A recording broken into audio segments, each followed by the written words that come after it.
സ്ഥിരമായി ഗ്യാസ് കയറുന്നവരാണെങ്കിൽ എങ്ങനെ പെട്ടെന്ന് ഈ ഗ്യാസിനെ ക്ലിയർ ആക്കാനായിട്ട് പറ്റും? നനഞ്ഞ തോർത്തുമുണ്ട് കൊണ്ടുള്ള ഈ ഒരു ചെറിയ ടിപ്പ് തീർച്ചയായിട്ടും നിങ്ങൾക്ക് നല്ല റിസൾട്ട് തരുന്നതായിരിക്കും.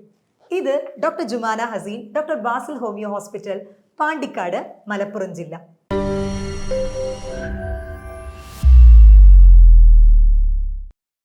പൊതുവെ നമ്മൾ കഴിക്കുന്ന ഭക്ഷണം എല്ലാത്തിലും തന്നെ ഗ്യാസ് ഉൽപാദനം ഉണ്ട്. ശരാശരി 200 ml ഗ്യാസാണ് ഒരാളുടെ കുടലിൽ നിന്നും ഉൽപ്പാദിപ്പിക്കപ്പെടുന്നത്. അതിൽ തന്നെ നൈട്രജൻ, മീഥെയിൻ ആണ് കൂടുതലായിട്ടും കണ്ടുവരുന്നത്. ചിലരെങ്കിലും വായുശല്യം, അതായത് കീഴ്വായു ശല്യം കൂടുതലുള്ളവർ, ഭയങ്കര സ്മെല്ലുള്ളവർ, ഇതിലൊക്കെ തന്നെ ഹൈഡ്രജൻ സൾഫൈഡിൻ്റെ പ്രൊഡക്ഷൻ കൂടുതലായിരിക്കും. സൾഫർ കണ്ടെയ്നിങ് ആയിട്ടുള്ള ഭക്ഷണങ്ങൾ കൂടുതൽ കഴിച്ചു കഴിയുമ്പോഴാണ് ഈ ഒരു സ്മെല്ലും അതും കണ്ടുവരുന്നത്. വയറ് സംബന്ധമായിട്ടുള്ള എന്ത് അസുഖമാണെങ്കിലും പൊതുവേ നമ്മൾ അതിനെ ഗ്യാസ് ആയിട്ടാണ് പറയാറ്. നമ്മുടെ ഡൈജസ്റ്റീവ് സിസ്റ്റത്തിൽ വരുന്ന അലർജിയാണ് കൂടുതലായിട്ട് നമ്മൾ ഈ ഒരു ഗ്യാസ് കംപ്ലൈൻ്റ് ആയിട്ട് പറയുന്നത്. അല്ലെങ്കിൽ നമ്മുടെ പ്രതിരോധ ശേഷി, അതിൻ്റെ ഒരു ലൈനിങ്ങിനെ, ആ ഡൈജസ്റ്റീവ് സിസ്റ്റത്തിൻ്റെ കംപ്ലീറ്റ് ലൈനിങ്ങിനെ എഫക്റ്റ് ചെയ്യുന്നതാണ് ഓരോ സിംറ്റംസ് ആയിട്ട് അല്ലെങ്കിൽ ഓരോ ലക്ഷണങ്ങളായിട്ട് നമ്മൾ പറഞ്ഞു വരുന്നത്. നമ്മൾ ഒ പിയിൽ വരുന്ന കേസസിൽ നോക്കുകയാണെങ്കിൽ 4% അതിൽ ഒരാൾക്കെങ്കിലും ഈ ഒരു ഗ്യാസിൻ്റെ ബുദ്ധിമുട്ട് കണ്ടുവരുന്നുണ്ട്. ഈ ഗ്യാസിൻ്റെ ബുദ്ധിമുട്ട് എന്ന് പറയുന്നത് ഞാൻ പറഞ്ഞ പോലെ പുളിച്ചു തട്ടലും ഇറിറ്റബിൾ ബവൽ സിൻഡ്രോം എന്ന് പറയുന്നത് എന്ത് ഭക്ഷണം കഴിച്ചാലും വയറ്റിന്ന് പോവാം, ഈ ഒരു ലക്ഷണങ്ങളായിട്ട് വരുന്നവരുണ്ട്. അപ്പോൾ ഇതിന് പ്രധാനമായിട്ടുള്ള കാരണം നമ്മുടെ വൻകുടൽ. ഈ വൻകുടൽ എന്ന് പറയുന്നത് സെക്കൻഡ് ബ്രെയിൻ ആയിട്ടാണ് കണക്കാക്കപ്പെടുന്നത്. അത്രയും പ്രവൃത്തികളാണ് ഈ വൻകുടൽ ചെയ്തു വരുന്നത്. നമ്മുടെ ദേഹത്തിന്, ശരീരത്തിന് ആവശ്യമുള്ള ന്യൂട്രിയൻസ് എല്ലാം തന്നെ വലിച്ചെടുക്കുന്നതും എല്ലാ പ്രവർത്തനങ്ങളും ചെയ്യുന്നത് ഈ ഒരു വൻകുടലാണ്. അപ്പോൾ ഇതിൽ കൂടുതലായിട്ടും നല്ല ബാക്ടീരിയകളും ചീത്ത ബാക്ടീരിയകളും ഉണ്ടാവും. ഇതിലൊരു ഇംബാലൻസ് വന്നു കഴിയുമ്പോൾ അത് ചിലർക്കെങ്കിലും കൂടുതൽ ഗ്യാസ് പ്രൊഡ്യൂസ് ചെയ്യുക, അല്ലെങ്കിൽ ഈ ഒരു വായുശല്യം കൂടുതൽ ഉണ്ടാവാനായിട്ടുള്ള സാധ്യതകൾ കൂടുതലാണ്. ഇത് രണ്ടും ബാലൻസിൽ നിർത്തണം എന്നുണ്ടെങ്കിൽ നമ്മൾ കൂടുതലായും നമ്മുടെ ഭക്ഷണത്തിൽ ശ്രദ്ധിക്കേണ്ട കാര്യമുണ്ട്. അസിഡിറ്റി ഉണ്ടാക്കുന്ന ഭക്ഷണങ്ങൾ ഒഴിവാക്കിയിട്ട് കൂടുതലും ആൽക്കലൈൻ ആയിട്ടുള്ള ഭക്ഷണങ്ങൾ ഉൾപ്പെടുത്തി കഴിഞ്ഞാൽ തന്നെ നമ്മുടെ ഈ ഗ്യാസിൻ്റെ പ്രശ്നം പരമാവധി കുറയ്ക്കാനായിട്ട് തീർച്ചയായിട്ടും സാധിക്കും. എപ്പോഴും നമ്മൾ ഭക്ഷണം കഴിക്കുമ്പോൾ ശ്രദ്ധിക്കേണ്ട ചില കാര്യങ്ങളുണ്ട്. നന്നായി ചവച്ച് അരച്ച് കഴിക്കാനായിട്ട് ശ്രദ്ധിക്കുക. പഠനങ്ങൾ പറഞ്ഞു വരുന്നത് ഒരു വായ നമ്മൾ കഴിക്കുന്നത് ഒരു 32 പ്രാവശ്യമെങ്കിലും അതിന് ചവച്ച് അരച്ചിട്ട് വേണം അത് കഴിച്ചിറക്കണം എന്ന് പറയുന്നത്. എന്നാൽ നമുക്ക് അത്രയെങ്കിലും പറ്റിയില്ലെങ്കിലും ഒരുപാട് പെട്ടെന്നുള്ള ഫാസ്റ്റായിട്ട് ഭക്ഷണം കഴിക്കുന്നത് പരമാവധി ഒഴിവാക്കുക. കാരണം ആ ഒരു ടൈമിൽ കൂടുതലും നമ്മൾ എയർ വിഴുങ്ങാനായിട്ട് സാധ്യതകൾ കൂടുതലാണ്. അത് കൂടുതൽ ഗ്യാസ് പ്രൊഡക്ഷനെ ഉണ്ടാക്കും. അപ്പോൾ കഴിക്കുന്ന ഭക്ഷണം നന്നായി ചവച്ച് അരച്ച് കഴിക്കുമ്പോൾ തന്നെ നമ്മുടെ വൻകുടലിൽ അതിൻ്റെ ന്യൂട്രിയൻസ് എല്ലാം വലിച്ചെടുക്കാനും വളരെയധികം എളുപ്പമുണ്ടാവും. ഈ ഗുഡ് ബാക്ടീരിയയും ബാഡ് ബാക്ടീരിയയും ബാലൻസ് ആവുന്നത് വരെ നമുക്ക് ഗ്യാസ് ഉണ്ടാക്കുന്ന ചില ഭക്ഷണങ്ങളുണ്ട്. അതായത് ചിലർക്ക് അതിപ്പോൾ ബീൻസ് ആയിരിക്കാം, ചിലർക്ക് അത് ക്യാരറ്റ് കഴിക്കുമ്പോഴായിരിക്കാം, മറ്റു ചിലർക്ക് മുളപ്പിച്ച പയറ് കഴിക്കുമ്പോഴും ചിലർക്ക് ഈ ഗ്യാസിൻ്റെ ഉൽപ്പാദനം കൂടുതലായിരിക്കും. ചില പഴവർഗ്ഗങ്ങൾ കഴിച്ചാൽ ഇങ്ങനെ ഉണ്ടാവും. അപ്പോൾ നമ്മളത് ലിസ്റ്റ് ഔട്ട് ചെയ്യണം. നമ്മളിപ്പോൾ ഇന്ന് കഴിച്ച ഭക്ഷണമാണെങ്കിൽ ഗ്യാസ് കൂടുതൽ എപ്പോഴും വരുന്നവരാണെങ്കിൽ ഈ ഒരു കാര്യം ലിസ്റ്റ് ഔട്ട് ചെയ്തിട്ട് എന്ത് ഭക്ഷണമാണ് നിങ്ങൾക്ക് ഗ്യാസ് കൂടുതലായിട്ട് ഉൽപ്പാദിപ്പിക്കുന്നതെന്ന് നോക്കി അത് കുറച്ച് കാലത്തേക്ക് അത് ഒഴിവാക്കാനായിട്ട് ശ്രദ്ധിക്കുക. മെയിനായിട്ട് ഈ ഉള്ളി, ഓണിയൻ, അതേപോലെ ക്യാരറ്റ്, ബീൻസിലൊക്കെ കൂടുതൽ ഗ്യാസ് പ്രൊഡക്ഷൻ കണ്ടുവരുന്നുണ്ട്. നമ്മൾ ഈ മലബന്ധം ഉള്ളവർ ഫൈബർ ഞാര് അടങ്ങിയിട്ടുള്ള ഭക്ഷണങ്ങൾ അധികം ഉൾപ്പെടുത്തണമെന്ന് പറയാറുണ്ട്. എന്നാൽ അത് കഴിക്കുമ്പോൾ ചിലർക്ക് ഈ കീഴ്വായു ശല്യം കൂടുതലാവുക, അല്ലെങ്കിൽ ഗ്യാസിൻ്റെ ഉൽപ്പാദനം കൂടുതലായിട്ട് കണ്ടുവരുന്നുണ്ട്. അപ്പം അത് ശ്രദ്ധിച്ച് വേണം നമ്മൾ എടുക്കാനായിട്ട്. അത് നോട്ട് ഡൗൺ ചെയ്തിട്ട് അത് ഒഴിവാക്കുക കുറച്ച് കാലത്തേക്ക്. ഈ ഗുഡ് ബാക്ടീരിയയും അതേപോലെ ചീത്ത ബാക്ടീരിയയും തമ്മിൽ ഒരു ബാലൻസ് വരുന്നവരെ ഈ ഒരു ഭക്ഷണങ്ങൾ ഒഴിവാക്കുക. നിങ്ങൾക്ക് പാൽ ഇൻടോളറൻസ് ഇല്ലാത്തതാണെങ്കിൽ, ഇപ്പോൾ ലാക്ടോസ് ഇൻടോളറൻസ് എന്ന് പറയുന്നത്, പാൽ ഭക്ഷണം കഴിച്ചാൽ, പാല് റിലേറ്റഡ് ആയിട്ടുള്ള എന്ത് കഴിച്ചാലും ചിലർക്ക് ബുദ്ധിമുട്ടുകൾ ഉണ്ടാകും. അത് ലൂസ് മോഷനായിട്ടോ അതല്ലെങ്കിൽ ഛർദി ആയിട്ടോ വയറുവേദന അങ്ങനത്തെ അസ്വസ്ഥതകളൊന്നും ഇല്ല എന്നുണ്ടെങ്കിൽ പ്രോബയോട്ടിക്സ് വളരെയധികം നല്ലതാണ്. നിങ്ങളുടെ ദഹനശേഷിനെ ഇംപ്രൂവൈസ് ചെയ്യാനായിട്ട് ഏറ്റവും റിസൾട്ട് നൽകുന്ന ഒന്നാണ്. യോഗട്ട് ആയാലും അതേപോലെ തൈരായാലും അത് കൂടുതൽ ഭക്ഷണത്തിൽ ഉൾപ്പെടുത്താനായിട്ട് ശ്രദ്ധിക്കുക. പച്ചക്കറികൾ കൂടുതലായിട്ടും എടുക്കുക. പച്ചക്കറികൾ, സാലഡുകളൊക്കെ വളരെയധികം നല്ലതാണ്. ഫ്രൂട്ട്സ് എല്ലാം നിങ്ങളുടെ ഡൈജഷനെ കൂടുതലായിട്ടും ഇംപ്രൂവൈസ് ചെയ്യും.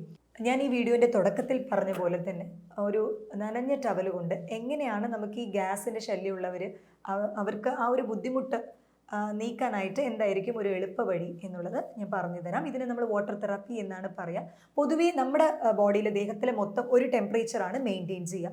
അപ്പോൾ ഈ ഒരു നനഞ്ഞ തോർത്ത് എങ്ങനെയാണ് നമുക്ക് ഗ്യാസ് കുറയ്ക്കാനായിട്ട് അല്ലെങ്കിൽ നമ്മുടെ ഡൈജഷൻ ഇമ്പ്രൂവൈസ് ചെയ്യാൻ എങ്ങനെ നമുക്ക് സഹായകരമാകുമെന്ന് നോക്കാം. നമ്മൾ 2.5 മീറ്റർ നീളവും 1 മീറ്റർ വീതിയുമുള്ള ഒരു കോട്ടണോ അതല്ലെങ്കിൽ ഒരു ടവൽ എടുക്കാം.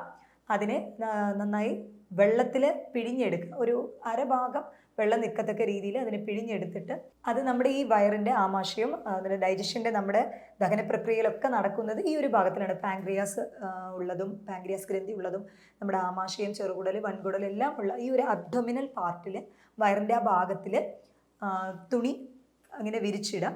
ഇത് നമുക്ക് കെട്ടി വെച്ചിട്ട് ആസ് യൂഷ്വൽ നമ്മുടെ ജോലികൾ എന്തെങ്കിലും ചെയ്യുകയാണെങ്കിലും ചെയ്യാവുന്നതാണ്. 30 മുതൽ 40 മിനിറ്റ് നേരം ഇങ്ങനെ വയ്ക്കുക. ഈ നനഞ്ഞ തുണി ഇട്ടത് കൊണ്ട് ഈ ഗ്യാസിൻ്റെ പ്രശ്നം മാറുമോ എന്ന് നിങ്ങൾക്ക് തോന്നിയേക്കാം. ഇതിൻ്റെ പിന്നിലുള്ള സയൻറ്റിഫിസിറ്റി എന്ന് പറയുന്നത് നമ്മുടെ ദേഹത്തിൽ ഒരേ ടെമ്പറേച്ചറാണ് മെയിൻറ്റെയിൻ ചെയ്യുക. അപ്പോൾ ഈ നനഞ്ഞ തോർത്ത് നമ്മൾ വയറിൻ്റെ ഒരു ഭാഗത്തിലിടുമ്പോൾ അവിടുത്തെ ടെമ്പറേച്ചർ അതായത് കുറഞ്ഞു വരികയും ബ്രെയിൻ സിഗ്നൽ ചെയ്യും അവിടത്തേക്കുള്ള രക്തയോട്ടം കൂട്ടണം എന്ന് പറഞ്ഞ്. അപ്പോൾ ഓട്ടോമാറ്റിക്കലി നമ്മുടെ ആ ഒരു വയറിൻ്റെ ഭാഗത്തേക്കുള്ള രക്തയോട്ടം കൂടുകയും അത് ദഹന പ്രക്രിയയെ കൂടുതൽ ഇംപ്രൂവൈസ് ചെയ്ത് ഈ ഗ്യാസിൻ്റെ ആ ഒരു ബുദ്ധിമുട്ട് ഇല്ലാതാക്കുക, അല്ലെങ്കിൽ ഭക്ഷണം കഴിച്ച ഉടനെ ഒരു വയറ് വീർക്കുന്ന ബുദ്ധിമുട്ട്, ഇതൊക്കെ തന്നെ പരമാവധി ഒഴിവാകും. ഒരിക്കലും ഭക്ഷണം കഴിക്കുന്ന സമയത്തോ അല്ലെങ്കിൽ ഭക്ഷണം കഴിച്ച ഉടനെയോ ഇത് ട്രൈ ചെയ്യരുത്. അല്ലെങ്കിൽ നിങ്ങൾക്ക് വേറെ എന്തെങ്കിലും പനിയോ വേറെ എന്തെങ്കിലും അസുഖങ്ങളുണ്ട് അതിൻ്റെ കൂടെ ഈ ഒരു ടിപ്പ് തീർച്ചയായിട്ടും നിങ്ങൾ ട്രൈ ചെയ്യരുത്. സാധാരണഗതിയിൽ നിങ്ങൾക്ക് ഇത് വീട്ടിൽ ട്രൈ ചെയ്ത് നോക്കാവുന്നതാണ്, വേറെ ഒരു പ്രശ്നവും ഇല്ല എന്നുണ്ടെങ്കിൽ. എന്നാൽ വയറുവേദന ഭയങ്കര തീവ്രമായിട്ടുണ്ട്, വയറ് എരിച്ചിലൊക്കെ ഒരുപാടാണ്, ഇതിൻ്റെ കൂടെ തന്നെ നിങ്ങൾക്ക് ചിലർക്കെങ്കിലും ഈ മലത്തിൽ ബ്ലഡ് കണ്ടുവരിക, രക്തസ്രാവം ഉണ്ടാവുക, അതല്ലെങ്കിൽ ദേഹം ഒരുപാട് മെലിഞ്ഞു പോകുന്ന പോലെ, വെയിറ്റ് ലോസ് ഈ ഒരു കഴിഞ്ഞ ഒരു മാസത്തിൽ വെയിറ്റ് ലോസ് ഭയങ്കരമായിട്ട് കൂടുതലായിട്ടുണ്ട്, ഇങ്ങനെയുള്ളവർ ഈ ഒരു ടിപ്പിൽ മാത്രം ഒതുങ്ങി നിൽക്കരുത്. തീർച്ചയായിട്ടും അടുത്തുള്ള ഒരു ഫിസിഷ്യനെ കാണേണ്ടത് വളരെയധികം അത്യന്താപേക്ഷിതമാണ്. ഇതൊക്കെ ചിലരെങ്കിലും ഈ ഗ്യാസിൻ്റെ പ്രശ്നമുള്ളവർ കൊളനോസ്കോപ്പി ചെയ്യും, അതും അല്ലെങ്കിൽ മറ്റു ചിലർ എൻഡോസ്കോപ്പി ചെയ്ത് നോക്കും എന്തെങ്കിലും ഒരു പ്രശ്നം ഉണ്ടോ എന്ന് കണ്ടുപിടിക്കാനായിട്ട്. പക്ഷേ ഇവർക്ക് ടെസ്റ്റ് ചെയ്ത് നോക്കുമ്പോൾ എല്ലാ റിസൾട്ടും അത്യാവശ്യം നോർമലായിരിക്കും, അങ്ങനെ പ്രത്യേകിച്ച് ഒന്നും ഉണ്ടാവില്ല. എന്നാൽ ഈ ഗ്യാസിൻ്റെ ഒരു ബുദ്ധിമുട്ട് അവർക്ക് ഭക്ഷണം കഴിച്ചാലും എല്ലായ്പ്പോഴും ഈ ഗ്യാസിൻ്റെ ഒരു ബുദ്ധിമുട്ടുണ്ടാവും. അങ്ങനെയുള്ളവർ ഈ ഒരു ടിപ്പ് ട്രൈ ചെയ്ത് നോക്കിക്കഴിഞ്ഞാൽ തീർച്ചയായിട്ടും നല്ല റിസൾട്ട് ഉണ്ടാവും. അതേപോലെ നമ്മൾ ഭക്ഷണം കഴിഞ്ഞ ഉടനെ ഒരിക്കലും നമ്മൾ കുളിക്കരുത്. ഭക്ഷണം കഴിച്ച് ഒരു 40 മിനിറ്റ് അല്ലെങ്കിൽ 1 മണിക്കൂർ നേരം കഴിഞ്ഞിട്ട് വേണം നമ്മൾ കുളിക്കാനായിട്ട്. ഇതിൻ്റെ പിന്നിലുള്ള ഒരു സയൻറ്റിഫിക് പോയിന്റ് എന്ന് പറയുന്നത് നമ്മുടെ രക്തയോട്ടം നമ്മൾ കുളിച്ച് കഴിയുമ്പോൾ നമ്മുടെ വയറിലേക്കുള്ള അല്ലെങ്കിൽ ആമാശയത്തിലേക്കുള്ള രക്തയോട്ടം, കുടലിലേക്കുള്ള രക്തയോട്ടം കുറഞ്ഞു വരും. അപ്പോൾ അത് കുറഞ്ഞു വരുമ്പോൾ ഡൈജഷൻ വീക്കാവും. അപ്പോൾ സ്വാഭാവികമായിട്ടും നമുക്ക് കഴിച്ച ഭക്ഷണം അത് ഗ്യാസ് ഉൽപ്പാദിപ്പിക്കാനും കൂടുതൽ വയറ് വീഴ്ക്കുക അല്ലെങ്കിൽ അസ്വസ്ഥതയാവുക ഇങ്ങനത്തെ ബുദ്ധിമുട്ടുകളിലോട്ട് നയിക്കും. പൊതുവേ നമ്മൾ പുറത്തുനിന്ന് ഒരു ഹെവി ആയിട്ടുള്ള ഭക്ഷണം, പ്രോട്ടീൻ അധികമായി അടങ്ങിയിട്ടുള്ള ഇപ്പോൾ നോൺ വെജുകളോ അങ്ങനെ കഴിച്ചു കഴിയുമ്പോൾ ചിലർക്ക് അസ്വസ്ഥതകൾ കണ്ടുവരാറുണ്ട്. അപ്പോൾ ഇതിനൊരു ടിപ്പ് എന്ന് പറയുന്നത് നമുക്ക് ഈ ഒരു ഭക്ഷണത്തിൻ്റെ കൂടെ പൈനാപ്പിൾ കഴിക്കുന്നത് വളരെയധികം റിസൾട്ട് നൽകുന്ന ഒന്നാണ്. കാരണം ഈ പൈനാപ്പിളിൽ ബ്രൊമലൈൻ എന്ന് പറയുന്ന ഒരു എൻസൈം ഉണ്ട്. പ്രോട്ടീനെ ബ്രേക്ക് ഡൗൺ ചെയ്യാനായിട്ട്, പ്രോട്ടീൻ എളുപ്പം ഡൈജസ്റ്റ് ചെയ്യാനായിട്ട് വളരെയധികം സഹായകരമായിട്ടുള്ള ഒന്നാണ്. അപ്പോൾ ഗ്യാസിൻ്റെ പ്രശ്നമുള്ളവർ നോൺ വെജ് കഴിക്കുന്നതാണെങ്കിൽ തീർച്ചയായിട്ടും ഈ ഒരു ടിപ്പും കൂടെ ട്രൈ ചെയ്ത് നോക്കുക, നല്ല റിസൾട്ട് കിട്ടിയിട്ടുള്ളതാണ്. അതേപോലെ ഗ്യാസിൻ്റെ ബുദ്ധിമുട്ടുകൾ ഒരുപാടുള്ളവർ ഈ ബെറി ഫ്രൂട്ടുകൾ, അതായത് ബ്ലൂബെറി, റാസ്ബെറി, സ്ട്രോബെറി, ഈ ബെറികളെല്ലാം തന്നെ നമ്മുടെ ദഹനശേഷി കൂടുതൽ ഇംപ്രൂവൈസ് ചെയ്യും, അത് ഗ്യാസിൻ്റെ ഉൽപ്പാദനവും കുറയ്ക്കും. എന്നാൽ ഒരിക്കലും ഗൂസ്ബെറി എന്ന് പറയുന്ന നമ്മുടെ ഈ നെല്ലിക്ക എടുക്കരുത്. കാരണം അത് അസിഡിറ്റി കണ്ടൻറ്റ് കൂടുതലായതുകൊണ്ട് തന്നെ അത് നമ്മുടെ ഈ ഗ്യാസ് പ്രൊഡക്ഷൻ വഷളാക്കാനും ചിലർക്ക് അസിഡിറ്റി പ്രശ്നങ്ങളൊക്കെ ഉണ്ടാക്കാനുമുള്ള സാധ്യതകൾ കൂടുതലാണ്. അപ്പം അത് ശ്രദ്ധിക്കാം. Gastro oesophageal reflux disease, GERD, GERD എന്ന് പറയുന്നത് പുളിച്ചു തികട്ടൽ, ചിലർക്കെങ്കിലും ഭക്ഷണം കഴിച്ച ഉടനെ തന്നെ പുളിച്ചു തികട്ടുന്ന ഒരു സ്വഭാവമുള്ളവരുണ്ട്. അപ്പം അങ്ങനെയുള്ളവർ നൈറ്റ് ഡിന്നർ, എപ്പോഴും രാത്രിത്തെ ഭക്ഷണം 6 മണി മുതൽ 8 മണിക്കുള്ളിൽ തന്നെ, അതായത് കിടക്കുന്നതിന് ഒരു 2 മണിക്കൂർ മുന്നേ തന്നെ, അതും ലഘുവായിട്ടുള്ള ഭക്ഷണം രാത്രി എടുക്കാനായിട്ട് ശ്രദ്ധിക്കുക. അങ്ങനെ ആകുമ്പോൾ തന്നെ ഈ ഒരു പുളിച്ചു തേട്ടലിൻ്റെ സിംറ്റംസ് പരമാവധി കുറഞ്ഞു വരും. അതിൻ്റെ കൂടെ തന്നെ നമ്മൾ ഈ IBS എന്ന് പറയും, അതായത് ഇറിറ്റബിൾ ബവൽ സിൻഡ്രോം, ചിലർക്കെങ്കിലും ഭക്ഷണം കഴിച്ച ഉടനെ മോഷൻ പോവുക, അതല്ലെങ്കിൽ വയറ് വേദന, അസ്വസ്ഥതയാവുക, വയറ്റിൽ നിന്ന് പോയാലും പിന്നെയും പിന്നെയും പോകണം എന്നൊരു തോന്നലുണ്ടാവുക, ഇതെല്ലാം IBSൻ്റെ ഒരു ലക്ഷണമാണ്. ഈ IBS നമ്മൾ ഇറിറ്റബിൾ ബവൽ സിൻഡ്രോമാണ് പിന്നീട് പൈൽസ്, ഫിഷറി ഈ ഒരു കംപ്ലയിൻറ്റിലോട്ട് കാരണമാക്കുന്നത്. അപ്പോൾ ഇത് കുറയ്ക്കാനായിട്ട് നമ്മൾ ഒരു ഡയറ്റ് മെയിൻറ്റെയിൻ ചെയ്യേണ്ട ആവശ്യമുണ്ട്. അതിനെ ലോ ഫോഡ് മാപ്പ് ഡയറ്റ് എന്നാണ് പറയുക. ഈ ഒരു ഡയറ്റിൽ നമ്മൾ ഉള്ളി, അതേപോലെ നമ്മൾ ആർട്ടിഫിഷ്യൽ ആയിട്ടുള്ള പഞ്ചസാരകൾ, കൃത്രിമമായിട്ടുള്ള പഞ്ചസാരകൾ പരമാവധി ഒഴിവാക്കുക. അതേപോലെ ഗോതമ്പ് ബേസ്ഡ് ആയിട്ടുള്ള ഭക്ഷണങ്ങൾ ഒഴിവാക്കുക. ഇതൊക്കെ തന്നെ ട്രൈ ചെയ്ത് കഴിഞ്ഞാൽ തീർച്ചയായിട്ടും ഈ IBSൻ്റെ, ഇറിറ്റബിൾ ബവൽ സിൻഡ്രോമിൻ്റെ ലക്ഷണങ്ങളും കുറഞ്ഞു വരാനായിട്ടുള്ള സാധ്യതകൾ വളരെയധികം കൂടുതലാണ്. അപ്പോൾ ഈ ഗ്യാസിൻ്റെ പ്രശ്നമുള്ളവർ, അതുപോലെ കീഴ്വായു ശല്യമുള്ളവർ തീർച്ചയായിട്ടും ഈ പറയുന്ന ടിപ്പ് ഒന്ന് ട്രൈ ചെയ്ത് നോക്കുക. നല്ല റിസൾട്ടാണ്. ഇതിൽ പറഞ്ഞ കാര്യങ്ങൾ എന്തെങ്കിലും സംശയം ഉണ്ടെങ്കിൽ താഴെ തന്നിട്ടുള്ള എൻ്റെ നമ്പറിൽ നിങ്ങൾക്ക് കോൺടാക്റ്റ് ചെയ്യാവുന്നതാണ്. മറ്റൊരു ഹെൽത്ത് ടോപ്പിക്കുമായി വീണ്ടും കാണാം. ഇത് doctor Jumana Haseen, doctor Basil's homeo hospital, Pandikkad, Malappuram ജില്ല.